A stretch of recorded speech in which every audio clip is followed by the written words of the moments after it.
Praise the Lord. ஆண்டவருடைய நாமம் மகிமைப்படுவதாக. விசேஷமாக அநேக மாதத்துக்கு பின்பாக உங்களை சந்திக்கல மிகுந்த மகிழ்ச்சி. இன்றைக்கும் கர்த்தருடைய வார்த்தையிலிருந்து ஒரு வசனத்தை நான் உங்களுக்கு சொல்கிறேன். சங்கீதம் 40ஆம் அதிகாரம் 1ஆம் வசனம். கர்த்தருக்காக பொறுமையுடன் காத்திருந்தேன், அவர் நின்றமாய் சாய்ந்து என் கூப்பிடுதலை கேட்டார். ஆமென். இந்த தாவீது அந்த வார்த்தையை சொல்லும்போது அழகாய் சொல்கிறார், கர்த்தருக்காக நான் பொறுமையுடன் காத்திருந்தேன் அப்படின்னு சொல்லிட்டு. இன்னைக்கு ஆண்டவர் நமக்கு பல வாக்குத்தத்தங்கள் நம்மகிட்ட பேசியிருந்தாலும், நம்ம தேவனுக்காக சில ஆசீர்வாதங்களுக்காக சில நன்மைகளுக்காக நம்ம காத்திருக்கும் போது, இந்த காத்திருக்கிற அனுபவம்ன்றது ஒரு மனிதனுக்கு மிகவும் கடினமான ஒரு சூழ்நிலையாக இருக்குது. ஒரு குறித்த நேரத்துக்கு ஒரு பஸ் ஸ்டாண்டில் நம்ம வெயிட் பண்ணால், அந்த நேரத்தில் அந்த பஸ் வரலன்னா அந்த கொஞ்ச நேரம் நம்மளால் அதை ஃப்ரீயாக எடுத்துக்கிட முடியாது. நம்ம ஒரு இடத்துக்கு இன்டர்வியூக்கு போயிருக்கிறோம், மற்ற நம்ம கூட இருக்கிற அத்தனை பேரையும் அவங்க செலக்ட் பண்ணிவிட்டு நம்மளை வெயிட்டிங் லிஸ்ட்லேயே வச்சுருந்தாங்கன்னா அதை நம்மளால் பொறுத்துக்கூட முடியாது. ஸோ இதுபோல் ஏராளமான காரியங்கள் நம்ம வாழ்க்கையில் அனுதினம் சந்திக்கிறோம். வேதத்திலையும் கூட ஒரு தேவ பிள்ளை எப்படி காத்திருக்க வேண்டும், எப்படி காத்திருக்கக்கூடாது அப்படின்றதுக்கு சில உதாரணங்கள் ஆண்டவர் சொல்லியிருக்கிறார். ஆபிரகாமுடைய வாழ்க்கையில் ஆண்டவர் பேசியிருந்தார், நான் உன் சந்ததியை வானத்து நட்சத்திரங்களை போல பூமியின் கடற்கரை மணலை போல மாற்றுவேன். கரெக்டாக ஆபிரகாமுக்கு 83 வயதாகும்போது அங்கே ஒரு நெருக்கடியான சூழ்நிலை. அந்த வார்த்தைக்கு ரொம்ப நாள் காத்திருக்க முடியாத ஒரு சூழ்நிலைக்கு தள்ளப்பட்ட சாரால் சொல்கிறாங்க, இதோ என் அடிமை பெண்ணாகிய ஆகாரோடு சேரும், அவளால் என் சந்ததி கட்டப்படும், என் வீடு கட்டப்படும் சொல்லி அவங்களுடைய அவசரத்தினால ஏற்பட்ட விளைவுகள் அதிகம். இன்றைக்கி கர்த்தர் நமக்கு ஒரு காரியத்தை சொல்லும்போது அதுக்கு ஒரு குறிப்பிட்ட அளவு தான் நம்மளால் காத்திருக்க முடியும். அதுக்கு மேலே நம்முடைய சொந்த முயற்சிகளை கையாண்டு அதில் ஏதாவது ஒரு முன்னேற்றம் நடந்துடாதா, ஏதாவது ஒரு மாற்றத்தை நம்ம பார்த்துட மாட்டோமா அப்படின்னு சொல்லி அநேகர் தங்களுடைய விருப்பமான வழியை சூஸ் பண்ணி போகிறத பார்க்க முடியுது. அதே நேரத்தில் நீங்கள் 1 சாமுவேல் புஸ்தகத்தில் வாசிப்பீர்களே, ஆனால் சவுலை குறித்து வேதம் சொல்லுகிறது, இதோ சாமுவேல் வர தாமதித்த போது சாமுவேல் செய்ய வேண்டிய அந்த பலி செலுத்துகிற காரியத்தை சவுலை செய்தார். இந்த காத்திருக்கிற நேரத்தில் நம்ம வாழ்க்கையில் என்னென்னலாம் நடக்குது அப்படின்னா, ஒன்று, நாம் தவறான முடிவுகளை எடுக்க நேரிடுகிறது. 2, நம்ம அவசரப்பட நேரிடுகிறது. அந்த சூழ்நிலை நம்ம தள்ளுது. சவுல் அப்படி தான் தள்ளுச்சு. நம்ம ஆசாரியன் வர்றதுக்கு லேட் ஆகுது, தீர்க்கதரிசியாக சாமியில் வர்றதுக்கு லேட் ஆகுது, நம்ம ஏதாவது ஒரு முடிவை பண்ணி இந்த பிரச்சனைக்கான தீர்வை கொண்டு வரணும் அப்படின்னு சொல்லி அவர் ஒரு முடிவை எடுக்கிறார். 3வது, நீங்கள் யோவான் 11ஆம் அதிகாரத்தில் வாசித்து பார்ப்பீங்க அப்படின்னா, மரியாள் மார்த்தாள் லாசரு சம்பவத்தில் இயேசு வர தாமதித்த போது கிட்டத்தட்ட லாசரு இறந்தாச்சு, 4 நாளுக்கு பக்கம் ஆயிடுச்சு. அவங்க எதிர்பார்த்தாங்க எப்படியாவது இயேசு வந்துட்டாருன்னா ஒரு அற்புதம் நடந்துடும் அப்படின்னு. ஆனால் இயேசு வர தாமதிக்கிற ஒவ்வொரு நொடியும் அவங்க நம்பிக்கை குறைஞ்சு கடைசியில் என்ன ஆயிடுச்சு அப்படின்னா, இதுக்கப்புறம் வாழ்க்கையில் எந்த காத்திருக்க வேண்டிய அவசியம் இல்லை, அதான் எல்லாமே முடிஞ்சிருச்சுல, இனி என்னத்தை போய் காத்திருக்கணும் அப்படின்னு ஒரு ஸ்டேட்மெண்ட்டுக்கு அவங்க வந்துட்டாங்க. ஸோ இன்றைக்கி அதே போல தான் அநேகருடைய வாழ்க்கையில், ஆபிரகாமுடைய வாழ்க்கையில் ஒரு அவசரத்தை கொண்டு வந்தது. சவுலுடைய வாழ்க்கையில் தான் செய்யக்கூடாத காரியத்தை செய்யும்படி அந்த சூழலை தள்ளிட்டு, இந்த மரியாள் மார்த்தாள் லாசருடைய சம்பவத்தில் அவ்வளோதான், இனி காத்திருந்து ஒரு பிரயோஜனம் இல்லை, எல்லாமே முடிஞ்சிருச்சு அப்படின்னு அவன் நம்பிக்கையை கொண்டு வந்தது. ஸோ ஆண்டவருடைய பிள்ளைகளை காத்திருக்கும் போது சில விஷயங்களை நாம் கவனிக்கணும்.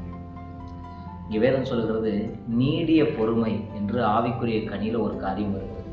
அப்படின்னு என்ன அர்த்தம்னா, நாம் காத்திருக்கிற எல்லையை தாண்டி அடுத்த ஒரு எல்லைக்கு போகணுன்னா அதுக்கு பரிசுத்த ஆவியானவரால் மட்டுமே நமக்கு உதவி செய்ய முடியும். யோசேப்பை குறித்து வேதம் சொல்லுகிறது, 13 வருடம் அவருக்கு ஆண்டவர் கொடுத்த சொப்பனம், சகோதர மத்தியில் நான் அவனை உயர்த்துவேன் அப்படின்னு சொல்லி 11 அரிக்கட்டுகள் இந்த ஒரு அரிக்கட்டை வணங்கி நின்றது போல ஒரு சொப்பனத்தை பார்க்கிறார். அந்த சொப்பனம் பார்த்த அடுத்த நொடி அந்த நாட்கள்லேருந்தே அவர் புறக்கணிக்கப்படுகிறார், இஸ்மவேலர் கையில் விற்று போடப்படுகிறார், எகிப்தில் ஒரு கைதியை போல நடத்தப்படுகிறார் 13 ஆண்டுகள். அதற்கு பின்பாக நீங்கள் பார்ப்பீங்க அப்படின்னா அந்த தரிசனம் நிறைவேறுகிறதுக்கு இன்னும் கொஞ்சம் டைம் எடுத்துச்சு. அது வரைக்கும் யோசேப்பு, கர்த்தர் என்ன கொடுத்து வைத்திருக்கிற திட்டம் ஒன்று இருக்குது, நிச்சயமாக கர்த்தர் என்ன ஒரு நாள் உயர்த்துவார், சகோதர மத்தியில் நம்பினதுனால தான், அந்த நம்பிக்கையை விடாதனால தான் எத்தனையோ சூழ்நிலைகள் வந்த போதும் அதில் தடுமாறாமல் நின்னார். ஒருவேளை போத்திபார் வீட்டில் இருக்கும்போது போத்திபாருடைய மனைவி சொல்லியிருக்கலாம், நீங்கள் கொஞ்சம் ராஜா மாதிரி வாழ்ந்துக்கலாம், உனக்கு எல்லா வசதியும் நான் செஞ்சு தரேன் அப்படின்னு. யோசேப்புக்கு தேவன் மேலே இருந்த நம்பிக்கை, அந்த தேவன் தன்னை பார்க்கிறான்ற ஒரு நிச்சயம் இருந்ததுனால தான் அந்த சூழ்நிலையில் அவர் தப்பு வைத்து வெளியே வர்றதுக்கு கர்த்தர் கிருபை செய்தார். என்னைக்காவது ஒரு நாள் கர்த்தரே நான் உயர்த்துவார், உன்னை ப்ளீஸ் பண்ண வேண்டிய அவசியம் இல்லை அப்படின்னு அவர் காத்திருந்தார். நீங்கள் மோசேயினுடைய வாழ்க்கையில் பார்ப்பீர்கள், ஏன்னா 40 ஆண்டுகள் வனாந்தர அனுபவம். ஒரு மீதியான் தேசத்தில் தன்னுடைய மாமனார் இடத்துல போய் ஆடுகளை மேய்க்கும்போது மோசேட்ட யாராவது வந்து கேட்டிருந்தா என்ன சொல்லியிருப்பார்? 40 வயசுலேயே உங்கள் இஸ்ரவேல ஜனங்களை சந்திக்கிறதுக்கு இருதயத்தில் எண்ணம் உண்டாயிற்று அப்படின்னு அப்போஸ்தலர் நடவடிக்கைகள் படிக்கும். அப்போவே நீங்கள் சொன்னீங்களே எனக்கு ஊழிய அழைப்பு இருக்குது, எனக்கு கர்த்தர் இஸ்ரவேல் ஜனங்களை விடுவிக்கும்படி சொன்னார் அப்படின்னு சொல்லிட்டு, இப்போ மீதியான் தேசத்தில் என்ன பண்ணுறீங்க அப்படின்னு ஒருவேளை மோசேட்ட யாராவது கேட்டிருந்தா அந்த கேள்விக்கு எந்த பதிலும் இல்லை.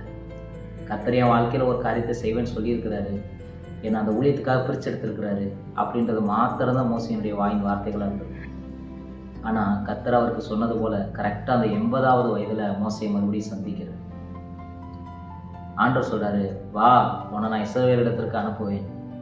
இப்போ மோசே சொல்கிறார், இல்லை நான் போகல ஆண்டவரே, வேண்டாம், நீர் அனுப்ப சுத்தமாக இருக்கிற யாரையாகவும் அனுப்பும் அப்படின்னு சொல்கிறார். இந்த இடத்துல பார்க்குறோம், அவர் காத்திருந்து ஒரு எல்லையை தாண்டி போனதுக்கப்புறம் இனி இந்த காரியத்துக்கு நான் வேண்டான்ற அளவுக்கு முடிவு பண்ணிட்டார். ஆனாலும் கர்த்தர் அவரை விடலை. ஆண்டவர் அவரை அழைத்த நோக்கத்தை மறுபடியும் நிறைவேற்றினார்.